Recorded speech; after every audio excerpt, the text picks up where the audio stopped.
Madam ನಮಸ್ತೆ. ಈಗಾಗಲೇ ಮಹಾನಗರ ಪಾಲಿಕೆ ಪೌರ ಕಾರ್ಮಿಕರ ಒಂದು ಸುರಕ್ಷತೆ ವಿಷಯವಾಗಿ ಯಾವ ರೀತಿ ಒಂದು ಪೌರ ಕಾರ್ಮಿಕರುಗಳಿಗೆ ಸ್ವಚ್ಛತಾ ಕಾರ್ಯಕ್ರಮದಲ್ಲಿ ಸುರಕ್ಷತೆಯನ್ನು ತಾವು ವಹಿಸ್ತಾ ಇದ್ದಾರೆ, ಈಗಾಗಲೇ ಒಂದು ಅವಘಡ ಆಗಿರುವ ಕಾರಣದಿಂದಾಗಿ ಪೌರ ಕಾರ್ಮಿಕರು ಅವಕ್ಕ ಕುಲಕರ್ಣಿಯವರು ಹೆಣ್ಮಕ್ಳಿಗೆ ಅವ್ರು ಕೆಲಸ ಮಾಡೋ ಟೈಮಲ್ಲಿ ಸ್ವಲ್ಪ ಅಪಘಾತ ಆಗಿದೆ.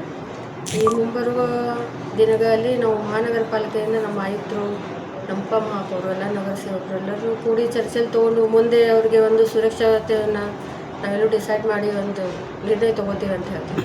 ಮೇಡಮ್, ಈಗಾಗಲೇ ಇಂದೋರ್ ಮಾಡೆಲ್ ಅನ್ನುವಂಥ ಒಂದು ಚರ್ಚಿತವಾಗಿತ್ತು. ಒಂದು ಸುಸಜ್ಜಿತವಾದಂಥ ಒಂದು ಮಾಡೆಲ್ವನ್ನು ನಾವು ಬೆಳಗಾವಿ ಜನತೆ ಕೊಡ್ತಾ ಇದ್ದೀವಿ. ಇಂದೋರ್ ಮಾಡಲು ಆ್ಯಕ್ಚುಲಿ ಸ್ವಚ್ಛತಾ ಕರ್ಮಚಾರಿಗಳ ಮೇಲೇ ಒಂದು ಆಧಾರಿತವಾಗಿ ಕೇಂದ್ರ ಬಿಂದುವಾಗಿ ಇಟ್ಕೊಂಡಿದ್ರಿ. ನಿಮ್ಮ ಕಳೆದ ಮೇಯರ್ಗಳನ್ನು ಹೇಳ್ತಾಯಿದ್ರು ಸ್ವಚ್ಛ ನಮಸ್ಕಾರದಿಂದ ಸ್ಟಾರ್ಟ್ ಮಾಡ್ತಾರೆ. ಹಾಗಾದರೆ ಮಹಾನಗರ ಪಾಲಿಕೆಯಲ್ಲಿ ಪೌರ ಕಾರ್ಮಿಕರ ಜೀವಕ್ಕೆ ಒಂದು ಯಾವ ರೀತಿ ಒಂದು ಮನ್ನಣೆ ನೀಡಬೇಕಾಗಿತ್ತು ಅಥವಾ ಸುರಕ್ಷತೆ ಮುಂಜಾಗ್ರತಾ ಕ್ರಮ ತೆಗೆದುಕೊಳ್ಬೇಕಾಗಿತ್ತು, ಅದನ್ನು ತೆಗೆದುಕೊಳ್ಳಲು ಮಹಾನಗರ ಪಾಲಿಕೆ ವಿಫಲ ಆಗತ್ತೆ?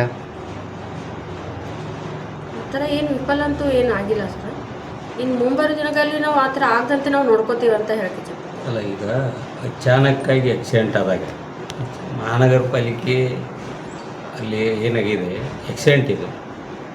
ಮತ್ತು ಈಗ ಮೊನ್ನೆದು ಒಂದು ಘಟನೆ ಆದ್ದು ಅದು ಅವರಾಗಿನ ಇದು ಮಾಡ್ಕೊಂಡಿದ್ರು. ಬಟ್ ಏನು ಅವ್ರಿಗೆ ಮೆಂಟಲಿ ಒಂದು ಇದನ್ನು ಮಾಡಿದ್ರು, ಕಾರ್ಯಾಗಾರ ಮಾಡಿದ್ರು. ಅವ್ರಿಗೆ ಒಂದು ಧೈರ್ಯ ಕೊಡೋ ಕೆಲಸ ಮಾಡಿ ಇವತ್ತಾದದು ಅಚಾನಕ್. ಈಗ ಅಚಾನಕ್ ಆದಾಗ ಇನ್ಶೂರೆನ್ಸು ಮತ್ತೊಂದು ಪರಿಹಾರಕ್ಕೆ ಲಾಸ್ ಆಗಬಾರ್ದು, ಮತ್ತೊಂದು ಆಗಬಾರ್ದು ಅಂಥೇಳಿ ಅನ್ನೋ ದೃಷ್ಟಿಯಿಂದ ಇನ್ಶೂರೆನ್ಸ್ ಕೂಡ ಇದೆ ನಮ್ಮ ಮಹಾನಗರ ಪಾಲಿಕೆಯಿಂದ.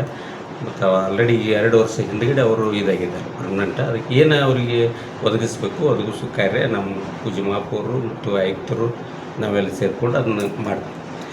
ಸರ್, ಇವಾಗ ವಿಶೇಷವಾಗಿ ಯಾರೇ ಒಬ್ಬ ಶ್ರದ್ಧಾಂಜಲಿಯನ್ನು ಅರ್ಪಿಸುವಂಥ ಕಾರ್ಯಕ್ರಮ ಇದ್ದಾಗ ಸಭೆಗಳಲ್ಲಿ ಮಹಾನಗರ ಪಾಲಿಕೆ ಸಾಮಾನ್ಯ ಸಭೆಗಳಲ್ಲಿ ಶ್ರದ್ಧಾಂಜಲಿಯನ್ನು ನೀಡಲಾಗ್ತದೆ.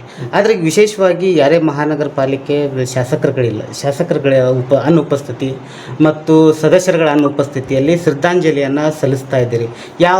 ಯಾವ ಮಾನದಂಡದ ಆಧಾರದ ಮೇಲೆ ಶ್ರದ್ಧಾಂಜಲಿಯನ್ನು ಸಲ್ಲಿಸುವ ನಿರ್ಣಯ ಕೈಗೊಂಡಿದೆ ಸರ್ ನೀವು? ಅಲ್ಲ, ಈಗ ಏನಾಗಿದೆ, ನಾವು ಇದರೊಳಗೆ ಸಲ್ಲಿಸೋದು ಬೇರೆ.